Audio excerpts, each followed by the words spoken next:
नैरोजानिबो बांसिन 100% जाफुंसारनाय मेगननि फाहामथाय होनायजों 3 बोसोराव आगान होनो थांगासिनो दं बड'लेण्ड नेत्रालया।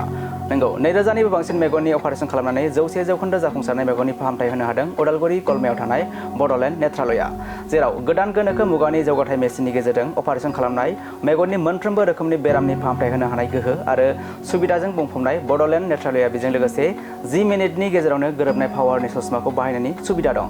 गोलाव समनि एक्सपिरियेन्स गोनां डक्टरा फाहामथाय होनायजों रायजो राजाफोरा अनसायनायजों दिनैसिम 9,000निबो बांसिन गोब्राब अपारेसनखौ 100% जाफुंसार खालामनानै 3 बोसोराव आगान होनायनि लामायाव। नेपाल हादोर बायदि आरो गुबुन गुबुन जौगाथाय फाहामसालिनिफ्राय फैफिननानै गोबां सुबुंफोरा फाहामथाय लाफैदों बड'लेण्ड नेत्रालयाव।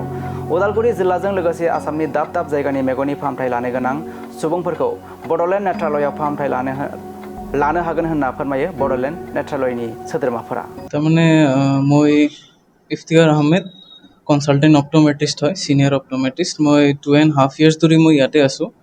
আপোনাৰ আমাৰ হস্পিটেলটো 3 years হ'ল অভাৰ, মানে 3 years হ'ব আৰু। আমাৰ হস্পিটেলটো মানে ধৰকচোন বাহিৰৰ পৰা বহুত পেচেণ্ট আহে, যেনেকুৱা নেপালৰ পৰা অপাৰেশ্যন কৰি আহে, তো ইহঁতে বহুত কমপ্লিকেশ্যনছ পায়। তাৰপিছত আমি ইয়াতে আকৌ ইহঁতক ৰিট্ৰিটমেণ্ট কৰি কেনে আকৌ ইহঁতক ভাল কৰোঁ। দেন ইয়াতে আমাৰ ৱৰ্ল্ড ক্লাছ মানে ইকুইপমেণ্টছ আছে আৰু ফেচিলিটিটো বহুত ভাল, যেনেকুৱা আমাৰ মেচিন আপোনালোকে চাইছে অলৰেডি, বহুত দামী দামী হয়, USA হয়, সেইবিলাক হয়। মানে আপুনি ইণ্ডিয়াৰ য'তে যাওক বা য'তে যাওক ট্ৰিটমেণ্ট কৰিবলৈ চকুৰ কাৰণে ছেম ইকুইপমেণ্টছ পাব, ঠিক আছে। তো আমি ওদালগুৰিত সেনেকুৱা ট্ৰিটমেণ্ট দি আছোঁ উইথ একদম কম এক্সপেন্সত, ঠিক আছে। কিছুমানৰ বহুত ফাইনেন্সিয়েলি প্ৰব্লেম থাকে, তো তেখেত আহে আমাৰ ইয়াতে, পাৰিলে যিমান কমত পাৰোঁ আমি অপাৰেশ্যন কৰাই দিওঁ। আৰু আমাৰ লাষ্ট 3 yearsত মোৰ দেন 2000 অপাৰেশ্যন হৈছে আমাৰ। আৰু আমি একদম জিৰ' কমপ্লেইন অপাৰেশ্যনত, একদম 100% ছাকচেছ আছে আমাৰ, কোনো কমপ্লেইন নাই আমাৰ ইয়াতে, ঠিক আছে। যদি কোনোবাৰ যেনিবা চশমা যিকোনো প্ৰব্লেম হয়, আমাৰ ইয়াতে চশমাও দিয়া হয় উইথ ল' প্ৰাইচ। পাৱাৰটো আমাৰ ষ্টকত থাকিলে 10 মিনিটত চশমাটো পাই যায়, ঠিক আছে। তো আমি এজ এ অপটোমেট্ৰিষ্ট মই মানে বহুত প্ৰাউড ইয়াতে কাম কৰি। তো মোৰ ভাল লাগে আৰু চবক বহুতে চিনি পায় আজিকালি, ইয়াতে আহে কথা পাতে, পেচেণ্টৰ লগত ভালকৈ কনচাল্ট কৰা হয়। এভৰি পেচেণ্ট ইজ হেপী, তো ভাল লাগে আৰু সেইটোৱে। যেনেকৈ পইচা খৰচা কৰি মানুহবিলাকে নেপাল দেশত যায় বা অন্য দূৰ দূৰ মানে ঠাইত গৈ পেলাই মানে মেডিকেলত গৈ ট্ৰিটমেণ্টটো লয়, হয়, তাত মানে ভাল নোহোৱা বেমাৰো ইয়াত আহিবলৈ আপোনালোকে চিয়'ৰ।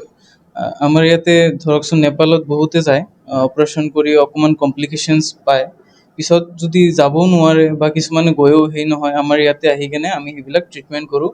স্পেচিয়েলি আমাৰ ইয়াতে গ্ল'কমা বুলি এটা বেমাৰ আছে, যিটো আমাৰ চকুৰ প্ৰেছাৰ হয়। প্ৰেছাৰটো আমি ইয়াতে বহুত ভালকৈ ট্ৰিটমেণ্ট কৰোঁ। চকুৰ প্ৰেছাৰটো মানে ইমান আমি মানুহে বেছি নাজানে, বহুত মানে নামটো কম এইটোৰ, বাট চকুটো বহুত বেয়া কৰে প্ৰেছাৰটোৱে, ঠিক আছে। তো আমাৰ ইয়াতে আমাৰ যিটো ডক্টৰ কিশোৰ কুমাৰ পল, তেখেতে glaucoma specialist and কেটৰেক্ট fake' specialist হয়। তো আমি বহুত প্ৰেছাৰ এইবিলাক চব আমি ইয়াতে ট্ৰিটমেণ্ট কৰোঁ, মেডিকেশ্যনত, চাৰ্জাৰীত, চব আমি অপাৰেশ্যন ইয়াতে আমাৰ কৰা হয়। চকুৰ এনি কাইণ্ড অফ প্ৰব্লেম ইয়াত একদম চব প্ৰব্লেম, আপোনাৰ কৰ্ণিয়া কওক, ৰেটিনা কওক, চকুৰ প্ৰেছাৰ কওক, কেটৰেক্ট কওক, চকুত মাংস বাঢ়া কওক, অলমষ্ট চবৰে অপাৰেশ্যন হয় ইয়াতে। একদম কম এক্সপেন্সতে হৈ যায়, কম পইচাতে হৈ যায়। ৰাইজ বহুত সেই আছে ইয়াতে, আপুনি আহিলে গম পাই যাব। মানডে যেতিয়া আমাৰ চাৰ্জাৰী হয় তেতিয়া বহুত পেচেণ্ট আহে, সবেই হেপী। কাষ্টমাৰৰ ফিডবেক আমাৰ ताते 5 स्टार। खुलुमबाय, आंनि मुङा सनायस्रि बसुमतारी, आं अटि एसिस्टेन्ट। ओमफ्राय बे जोंनि उदालगुरि बड'लेण्ड नेत्रालया अपेनिं खालामनाया बोसोरथाम जासिगोन, कमप्लिट जासिगोन। ओमफ्राय आंबो बे अपेनिं खालामनायनिफ्रायनो दंखायो। ओमफ्राय बेहाय जितु केट्रेक्ट सार्जारि खालामनाया 2000निबो बारा जाबाय। ओमफ्राय दिनैसिम बेहाय अपारेसन खालामनायाव जेबो कमप्लिकेसन फैयाखै, सोब थिगानो। ओमफ्राय गोबां फेसिलिटि दं बेहाय, जायफोरा माने गोबां माने फैसानि प्रब्लेम जायो बिसोरो खम फैसायावनो खालामफैनो हागोन। ओमफ्राय मोजां मोजां इकुइपमेन्टफोर दङ बेहाय। ओमफ्राय मा होनगोन, जायफोरा नेपाल बा बेलेग स्टेटआव अपारेसन खालामनो थाङो, ओमफ्राय बिसोरना जुदि अपारेसन खालामनाया हामा जायोब्ला जोंनियाव बेयाव फैनानै माने सारा मोजां खालामफिनो आरो, बेफोरबायदि फेसिलिटि दङ।